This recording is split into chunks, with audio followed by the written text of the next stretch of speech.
This book came about as a result of me getting very curious about why certain games seem to be so effective at helping people in the face of really difficult challenges like depression, anxiety, post-traumatic stress disorder, chronic pain. It seemed like there was a whole world of mental health that games were addressing very effectively, and I wanted to understand the underlying research behind that so that game developers could start to really use that research to make games that have a positive impact on people, and so that people who play games have a better sense of what games they can play to build up different kinds of resilience in their own lives: physical, emotional, mental, and social. Even though game design is an art form, it's also a science, and I think we've spent a lot of time in the past decade thinking about how games are art, and now we can think about the science as well.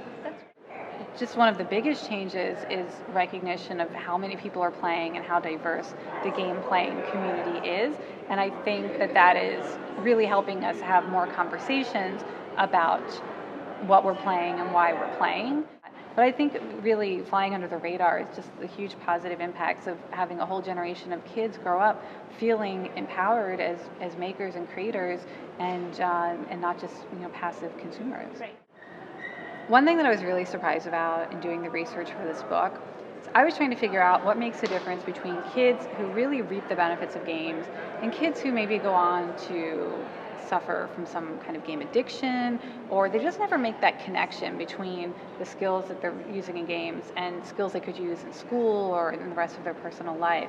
And it turns out that the number one predictor of who will go on to maybe have gamer addiction or not make that leap are gamers who believe that games are escapist, that they're a distraction from real life, and that they're completely disconnected from reality. So it's really interesting.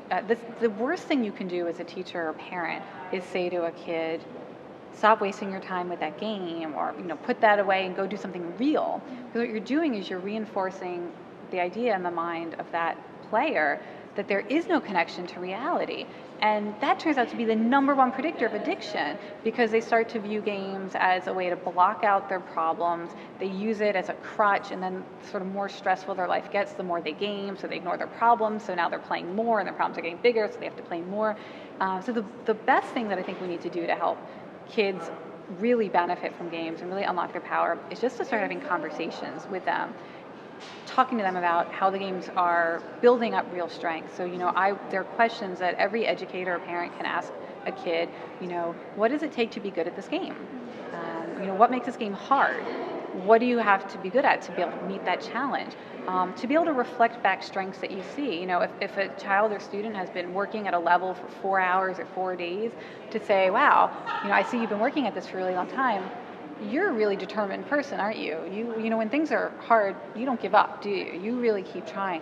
To be able to mirror back to the players the real strengths and skills they're developing, to talk about it, that conversation is the number one thing that educators and parents can do today to help unlock the power of games.